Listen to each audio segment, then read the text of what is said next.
할렐루야.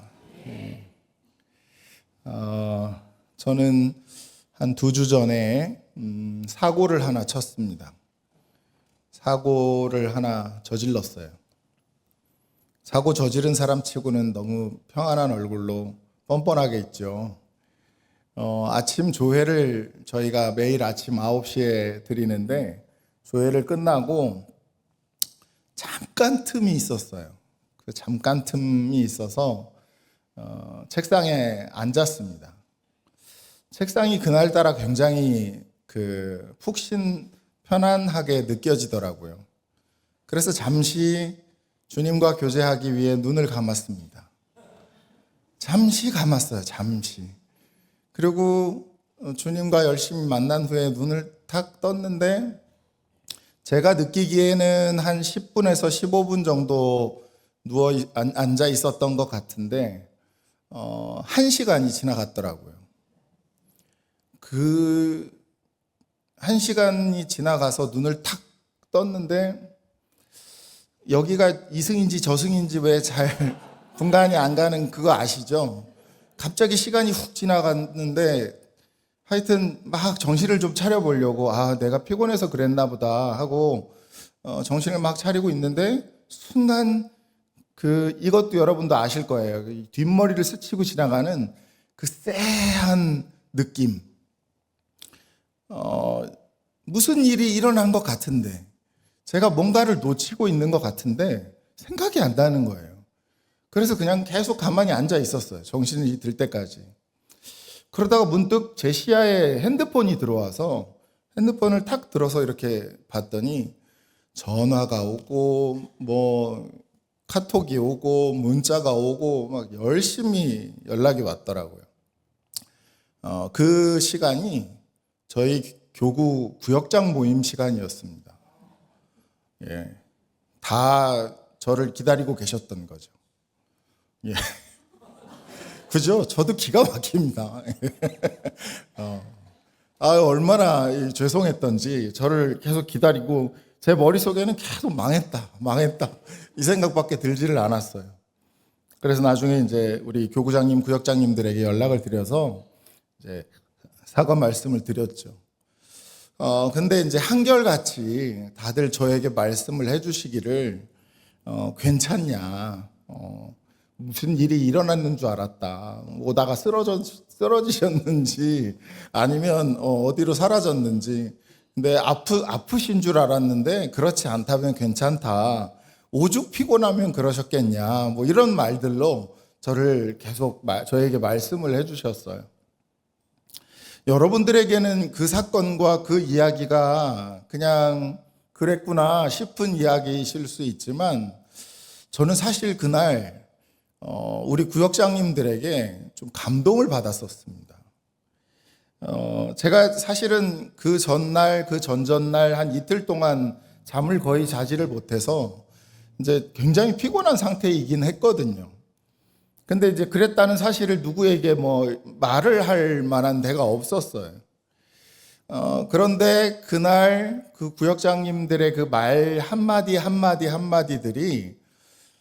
저에게 굉장히 귀한 격려가 되더라고요. 꼭 마치 주님께서 괜찮다고 수고했다고 이렇게 등을 토닥토닥 하시면서 말씀하시는 것 같았어요. 여러분의 삶에 있어서 하나님의 위로나 하나님의 격려는 어떤 형태로 나타나던가요? 분명히 그와 같은 시간들이 있으실 텐데 그게 어떤 식으로 나타나는지 저는 많이 궁금합니다.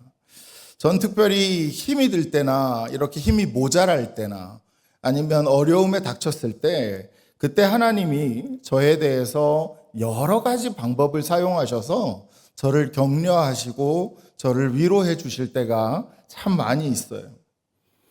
오늘 이 본문에 나오는 사도 바울도 아마 저 이상으로 훨씬 더 많은 하나님의 위로를 받았던 사람인 것 같습니다.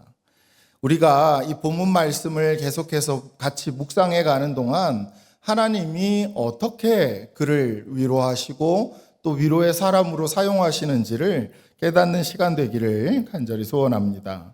우리 1절과 2절 말씀을 한번 다시 읽도록 하겠습니다. 시작.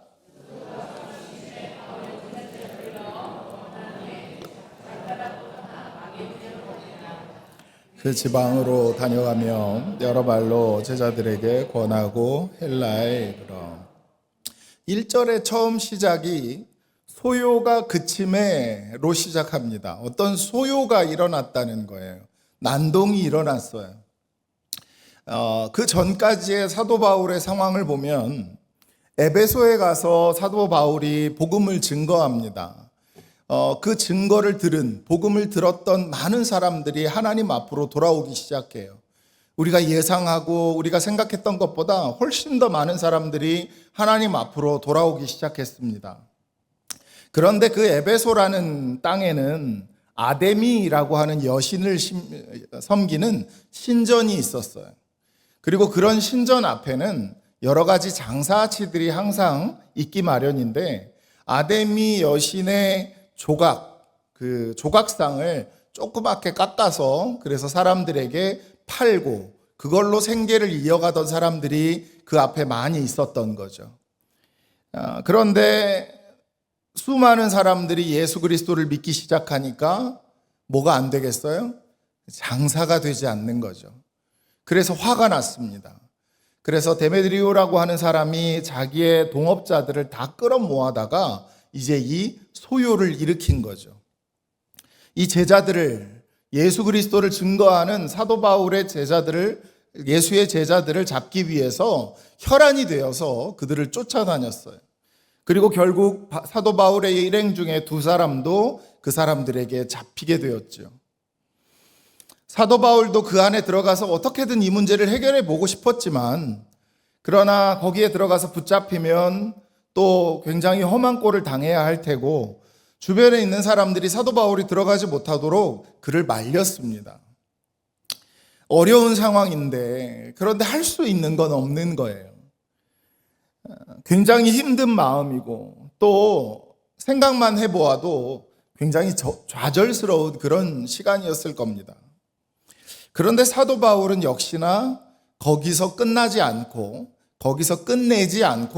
다시 이 사역을 시작해요. 복음 전도의 여행을 다시 떠나기 시작합니다. 마게도냐를 거치고 또 헬라를 거치고 그리고 고린도를 거쳐서 그리스 지역으로 들어가게 되는 거예요. 사도 바울은 지금 그가 맞닥뜨린 상황 속에서 힘들고 지치고 그리고 고통 가운데 있는 이 시간들을 보내고 있어요. 그런데 사도 바울의 그 종적을 계속 쫓아가다 보면 사도 바울이 만나는 사람마다, 그가 가서 머무는 곳마다 동일한 일을 하기 시작하는데, 그가 그 말씀이 오늘 본문에 이렇게 써져 있어요. 권하고라는 말로 쓰여져 있습니다. 헬라에서 사람들을 만나고 또 에베소 장로들과 헤어지면서 그들을 권하고라고 말하죠. 이 권하다라는 말이 참 중요한 말입니다.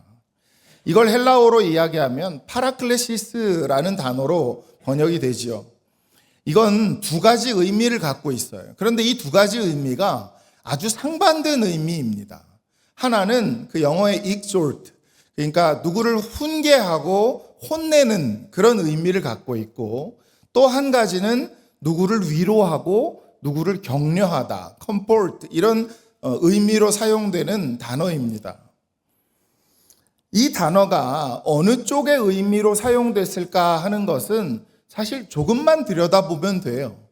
사도 바울이 2차 전도 여행을 끝나고 교회를 세우고 많은 성도들과 함께 사랑을 나누다가 이제 헤어졌죠. 그리고 3차 여행 때 다시 그들을 만났단 말이에요. 2차 여행 때 그토록 보고 싶었던 이 지체들을 다시 3차 여행 때 만났는데, 만나자마자 그들에게 무엇을 했을까요? 그들에게 지적하고 훈계를 했을까요? 아니면 격려하고 위로를 했을까요? 저희는 이 상황 속에서 어느 쪽의 의미를 가지고 있을지를 명확하게 알 수 있는 거예요. 그 상황에서는 분명히 그가 위로하고 격려했겠죠. 그러니 그런 의미로 그 단어가 사용됐던 것입니다.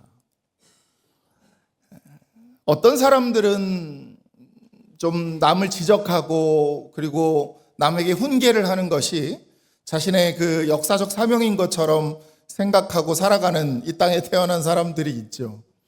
하지만 여러분, 제가 다시 한번 말씀드리지만 하나님의 사역은 언제나 위로와 그리고 격려입니다. 하나님의 사랑은, 하나님의 사역은 늘 위로와 격려로 이루어져 있어요. 사도 바울의 사역을 한마디로 이야기하면 아까 말씀드렸던 단어인 파라클레시스라고 말할 수 있는 거죠. 격려하고 위로할 때 그를 만났던 사람들의 영혼은 열리게 되었고 예수 그리스도의 살아 넘치는 복음을 받아들이게 되었던 것입니다.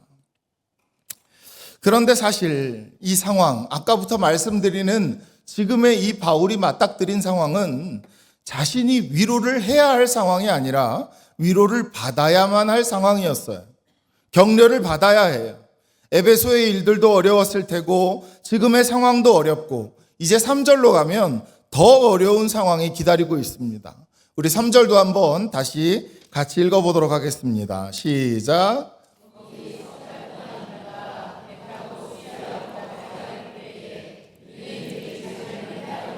마음으로 마게도냐를 거쳐 돌아가기로 작정하니.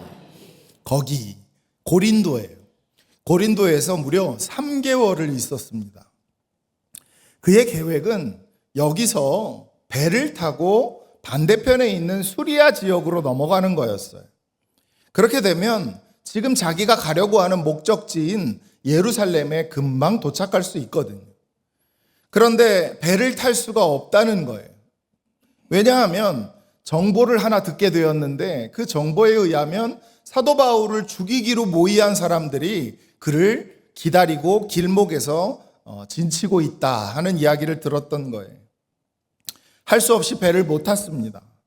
그래서 아시아에서 건너와서 마게도냐 지방으로 갔다가 아가야 지방으로 갔다가 그리스 지방으로 가서 그리고 다시 먼 길을 걸어서 가야 하는 삥 둘러서 가야 하는 어려운 시간을 만나게 된 거죠. 계획대로 되지 않았어요.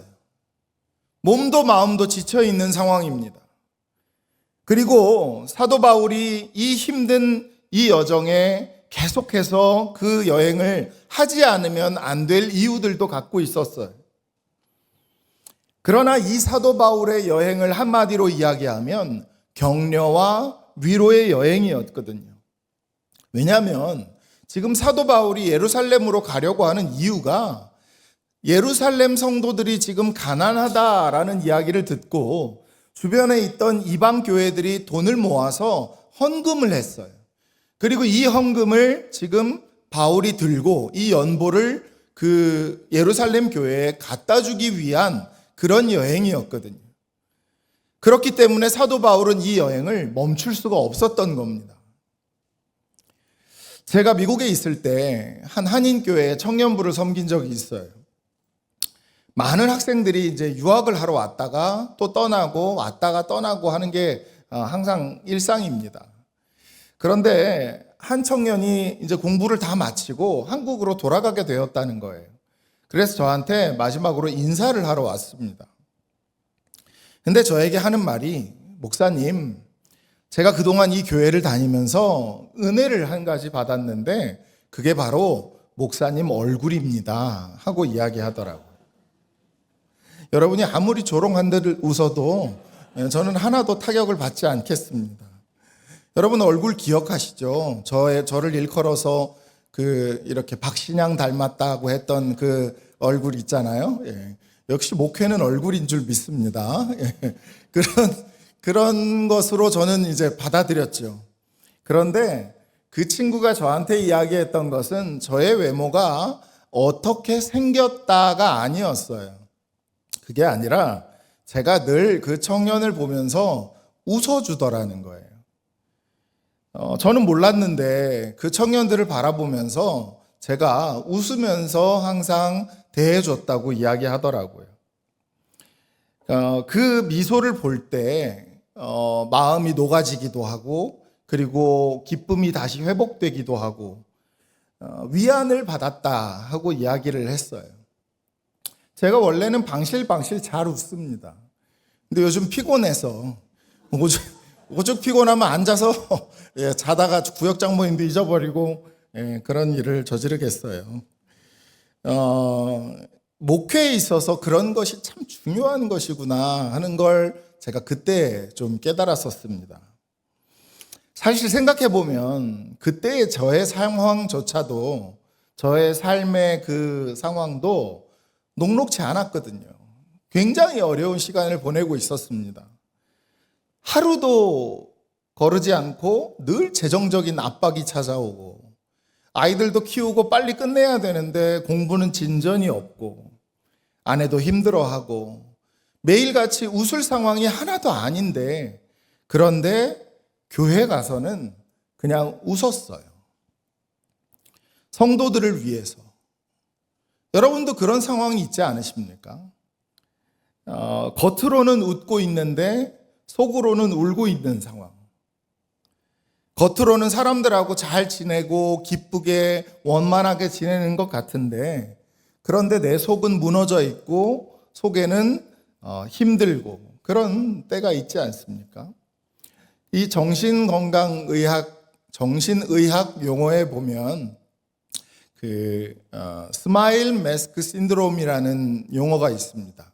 스마일 매스크, 그러니까 웃고 있는 얼굴이에요. 여러분 하회탈 기억하시죠? 하회탈을 마치 쓰고 있는 것 같은 속 안에서는 가면 안에서는 울고 있고 힘들어하고 고통스러워하고 있지만 겉은 웃는 모습을 띠고 있는 그런 증상을 말합니다. 그걸 그래서 가면증후군이라고 말하기도 해요. 이 질병에 잘 걸리는 사람들이 연예인들입니다. 평상시에 자기의 삶은 어렵고 힘들지만 무대에 올라가는 순간 늘 사람들 앞에서는 웃어야만 하는 그런 서비스업을 종사하는 사람들이 많이 걸리는 거죠. 저는 제 소견입니다만 그런 병에 가장 많이 노출된 사람이 목사가 아닐까 하는 생각을 해요. 우리 목사님들도 지금 저렇게 뒤에서 방긋방긋 웃고 있지만 속이 말이 아닌 분들이 많이 계시거든요. 막 때로는 부부싸움을 하고 진짜 부부싸움이 막 극에 달하면 분노가 막 머리를 이렇게 쥐었다 놨다 하지 않습니까? 그런 부부싸움을 하자마자 바로 여기 올라와서 막 웃으면서 설교를 해야 될 때가 굉장히 많이 있어요. 물론 저희 부부의 이야기는 아닙니다. 예. 다른 분들은 왜 그렇게 싸우시는지 모르겠어요. 다른 라고 이야기하고 싶지만 그렇지만 그렇지 않죠. 저희가 제일 많이 싸웠을 거예요. 그러고 올라오면 한쪽 뇌는 그 싸운 이야기로 막 요동을 칩니다. 근데 한쪽 뇌로는 설교를 해야 돼요. 웃고 있어야 하죠. 여러분의 삶에도 마치 제가 지금 말씀드린 것 같은 그러니까 사역, 하나님이 맡기신 사역이나 이런 일들, 직분 때문에 교회에서는 정말 열심히 막 웃으면서 일을 하고 계시지만 내면으로는 너무나 힘들고 고통스러운 상황이 분명 있으셨을 거예요. 다른 사람들을 위해서 기도해야 하고 또 아픈 사람들을 위해서 기도해야 하면 함께 기도하면 낫기도 합니다. 근데 나는 계속 아파요. 헌금도 하고 가난한 사람도 도와주고 기부도 하고 그렇게 남을 도우며 살아가지만 내 사업은 아주 위험한 상황에 지금 봉착해 있는 것이죠. 이럴 때 그때 여러분은 어떤 위로를 받으십니까? 하나님의 사람에게 있어서 아까 말씀드렸던 이 파라클레시스가 바로 이때 필요해요. 파라라고 하는 단어는 접두어인데 누구누구 옆에라는 뜻입니다. 그리고 클레시스는 칼레오라는 단어에서 온 부르다라고 하는 동사예요. 그러니 이걸 합쳐보면 옆에서 부르다, 바로 옆에서 부르다라는 의미를 갖고 있는 거죠. 왜 이 단어가 크리스찬에게 있어서 중요한 단어이냐면 성령님을 헬라어로 이야기할 때 파라클레토스라고 말하기 때문이에요. 아까 파라클레시스라고 했죠. 파라클레토스, 한 글자 차이입니다. 그러니 같은 단어에서 왔다는 거예요. 우리가 힘들고 고통스럽고 외롭고 어려움에 봉착해 있는 그 시간에 성령님은 내 옆에 계셔서 나를 부르시고 나를 위로하시고 나를 격려하시는 그 하나님인 줄 믿으시기를 바랍니다. 그 타이밍, 바로 그 성령님께서 내 옆에서 나에게 말씀하시는 그 기가 막힌 그 타이밍을 우리가 잡느냐 못 잡느냐에 많은 것이 걸려 있는 거예요. 사역자로 살아가면서 제가 한계를 느낄 때가 얼마나 많은 줄 아십니까? 뭔가 좀 더 영향력 있는 목회자가 되고 싶어요. 그런데 정말 성도님들의 그 삶을 변화시키는 어떤 그 메시지를 주고 그리고 큰 변화를 일으키고 그런 목회를 하고 싶은 열망은 제 안에 너무나 많지만, 그러나 실제로 저의 삶은, 실제로 제가 들여다보는 저는 굉장히 능력이 없고 그리고 아무것도 가진 것이 없어서 그래서 스스로 실망하고 자책하는 경우가 많다는 것입니다. 그런데 그때, 그런 순간이 찾아왔을 때, 그때 우리에게 필요한 것은 내가 얼마나 많은 능력을 갖고 있느냐, 내가 얼마나 많은 것들을 할 줄 아느냐, 내가 얼마나 영향력을 미칠 수 있느냐가 아니라 내 옆에서 말씀하시는 성령님의 음성을 들을 수 있느냐 없느냐에 달려있다는 것입니다. 다른 사람이나 성과에서 위로를 찾는 것이 아니에요. 오직 나에게 말씀하시는 하나님의 음성에서 격려와 위로를 찾는 것. 여러분, 그것이 진짜 능력인 줄 믿으시기를 바랍니다. 저는 여러분에게 이 능력이 있기를 원해요. 성령님께서 말씀하시는 그 음성을 들음으로 말미암아 능력을 소유하게 되는 것, 위로를 받게 되는 것, 그것이 여러분에게 있기를 소원합니다.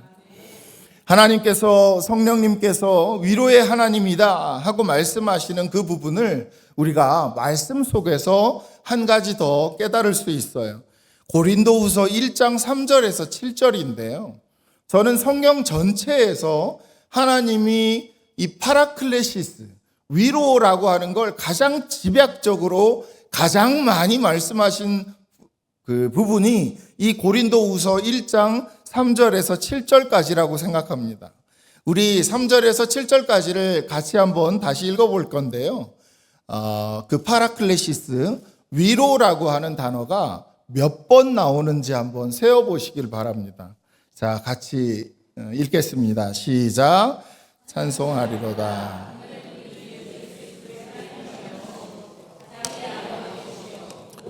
위로의 하나님이시며 위로하사 위로로서 위로하게 하시는 그리스도의 고난이 우리에게 넘친 것 같이 위로도 우리가 환난 당하는 것도 너희가 위로와 구원을 받게 하려는 것이요 우리가 위로를 받는 것도 너희가 위로를 받게 하려는 것이니 이 위로가 너희 속에 역사하여 우리가 받는 것 같은 고난을 너희도 견디게 하느니라. 고난에 참여하는 자가 된 것 같이 위로에도 그러할 줄 알미라. 아멘. 몇 번 나오던가요? 예, 잘 찾으셨어요. 근데 그거 세느라 내용은 뭔지 하나도 모르시죠? 이게 무슨 말이냐면 위로의 하나님이세요. 우리의 하나님은. 그런데 어떤 위로의 하나님이시냐면 모든 환난 가운데 우리를 위로하시는데, 그런데 우리를 위로하시는 것으로 끝을 내시는 것이 아니라 다른 환난 가운데 있는 위로받아야 할 사람, 나 아닌 다른 환난 가운데 있는 위로받아야 할 자에게 위로가 전해지게 하시는, 그를 위로하게 하시는 위로의 하나님이시다라고 말씀하시는 것입니다. 그게 하나님의 위로예요. 하나님의 위로는 그래서 유기적으로 움직이는 것입니다. 위로가 나에게서 멈춰지지 않고, 하나님이 나를 위로하셨고 그 위로가 나에게서 흘러가지 않고 내가 위로받은 것으로 끝나는 것이 아니라, 내가 고난을 당함으로, 내가 위로의 사람으로 나를 만들고 계시는 그 하나님의 손길을 다른 이에게 또다시 증거하게 된다는 것입니다. 6절에 우리가 환난 당하는 것도 너희가 위로와 구원을 받게 라는 말로 나오죠. 사도 바울은 내가 지금 환난 받고, 내가 지금 고난 받고, 내가 지금 어려움에 처해 있는 이 상황에 목적이 있는데, 그 목적이 뭐냐면 하나님이 위로를 하시기 위함이다.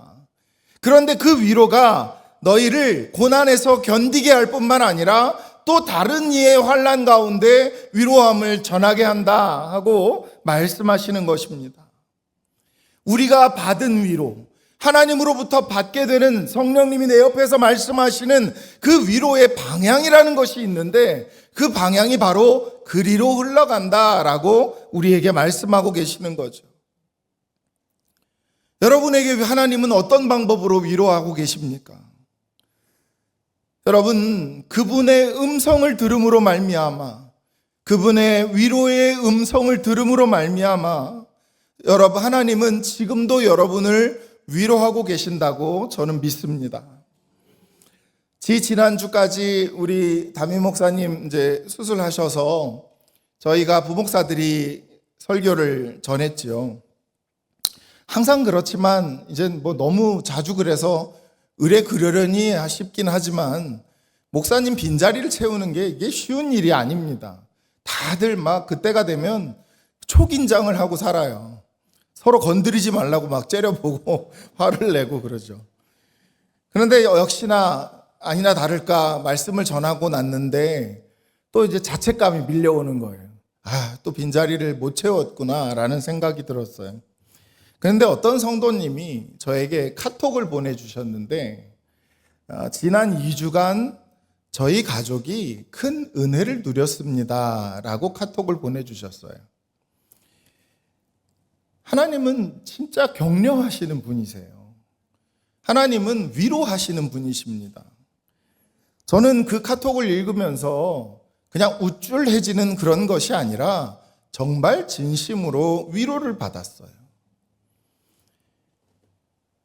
여러분도 어쩌면 지난 한 주 누군가의 카톡에 의해서, 문자에 의해서 격려 받으신 분이 분명히 계실 거예요. 위로받은 분이 계실 거예요. 하나님은 이렇게 다른 사람을 통해서도 말씀해 주시지만, 어느 상황과 어떤 환경에 봉착하게 되면 어떤 누구도 격려해 주지 않고 누구도 위로해 주지 않는 그런 상황에 맞닥뜨릴 때가 분명히 있습니다. 여러분, 그 순간이 뭘 해야 할 순간일까요? 아무도 나를 위로해 주지 않는 것 같은 그 시간, 바로 그 타이밍이 우리 주님을 만나야 할 시간인 줄 믿습니다. 그때가 바로 우리 주님의 음성을 들어야 할 때예요. 다른 것 필요 없어요. 우리 주님이 나에게 뭐라고 말씀하시는지에 귀를 기울여야 할 시간이라는 것입니다. 지금 사도 바울 몸도 지쳤어요. 마음도 지쳤습니다. 계획대로 안 되고 상황이 이상한 방향으로 흘러가서 그래서 실망하고 그냥 가버리자라고 할 수 있습니다. 그런데 그 사도 바울이 그 상황에서 그저 앉아 있었을까요? 그냥 포기했을까요? 아니면 위로와 격려의 일들을 계속했을까요?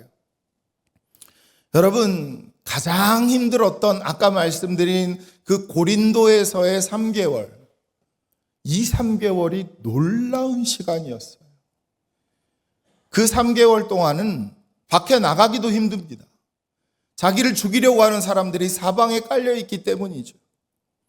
그런데 그 3개월 동안 사도 바울이 한 일은 로마에 있는 지체들에게 편지를 썼던 거예요. 그게 바로 역사상 가장 유명하고 영향력 있는 편지인 로마서입니다.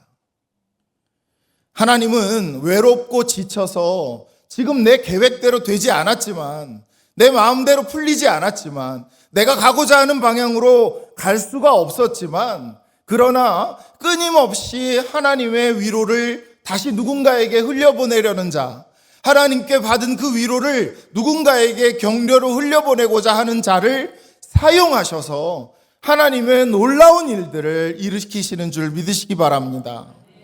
하나님은 그가 그 시간에, 그 어렵고 힘든 시간에 하나님께로부터 받은 위로를 전달하기 위하여 썼던 로마서를 통하여서 세상의 수많은 사람들이 예수 그리스도 앞으로 돌아오게 만들었고, 그들이 풀리지 아니하는 하나님의 신비에 대해 로마서를 통해 깨닫고 알게 되었던 것입니다. 여러분, 위로해 주는 사람이 없어요. 격려의 소리가 들리지 않습니다.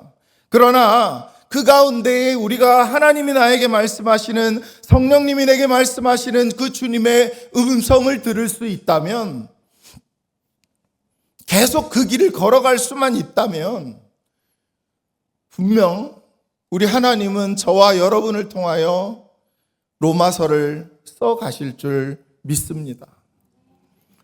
그 하나님이 맺게 하실 열매는 상상할 수 없을 거예요. 그 하나님이 우리를 통하여 만드실 열매는 놀라울 것이 분명합니다. 여러분, 하나님이 내 곁에 서서 말씀하시는 위로의 음성을 듣고 일어서십시오. 그 하나님의 위로의 음성을 듣고 다시 우리가 가야 할 그 경주를 감당하십시오. 그럴 때에 우리의 삶 전체가 하나님의 놀랍고 아름답고 아름다운 위로의 편지가 될 줄 믿으시기를 바랍니다. 우리 이 시간 찬양하겠습니다. 잘 모르시는 찬양을 알려드릴 거예요. 그런데 가사가 이게 다예요. 가사가 이게 다니까 왜 또 새로운 곡 가지고 어렵게 또 왜 막 이러지 마시고 저 곡을 잘 한번 들어보시고, 어렵지 않습니다. 그냥 저 가사가 2번 반복될 뿐이에요. 한번 들려드릴게요.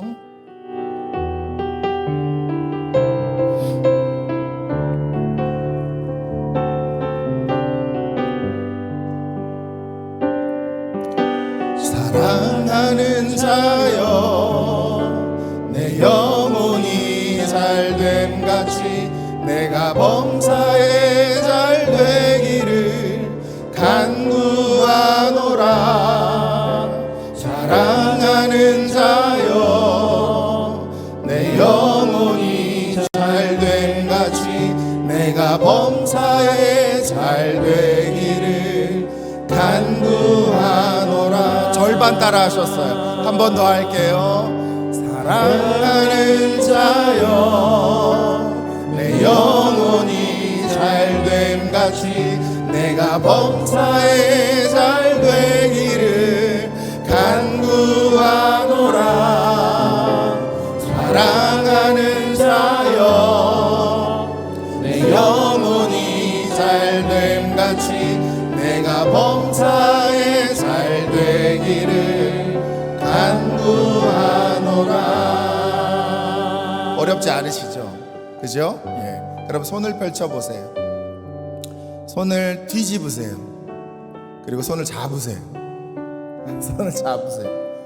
오해받을 만한 관계면 잡지 마시고, 오해받지 않을 만한 관계면 잡으세요. 예. 손을. 그죠? 그렇게 잡으면 안 돼요. 이렇게 잡아야죠. 예. 벌써 부부싸움을 시작하셨어요. 손을 붙잡고, 예. 축복할 건데요. 우리는 이 가사를 여러 번 계속해서 부를 겁니다. 손을 잡으면 손에 온기가 전해지겠지만, 눈을 마주치면 사랑이 전해질 수 있어요. 만약에 눈을 못 쳐다본다 이 사람이, 그러면 신천지로 몰릴 가능성이 있습니다. 그러니까 눈을 똑바로 쳐다보시면서, 가사 어렵지 않으시잖아요. 가사를 외우느라고 이 자막 쳐다보지 마시고 손잡고 쳐다보시고 하면서, 목사님은 아무도 안 잡아줘요.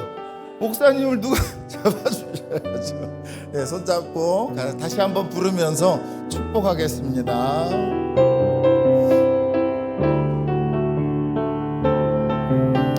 사랑하는 자여,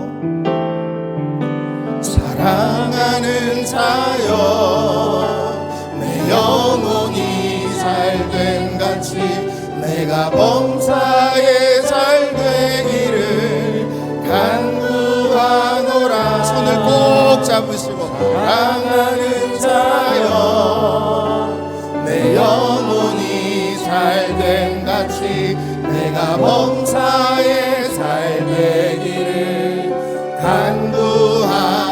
앞뒤에 있는 분들 바라보고 축복하면서, 사랑하는 자여, 내 영혼이 잘됨 같이 내가 범사에 잘되기를 간구하노라. 멀리 떨어져 있는 분들 바라보면서, 자여, 내 영혼이 잘됨 같이 내가 범사에 잘되기를 간구하노라.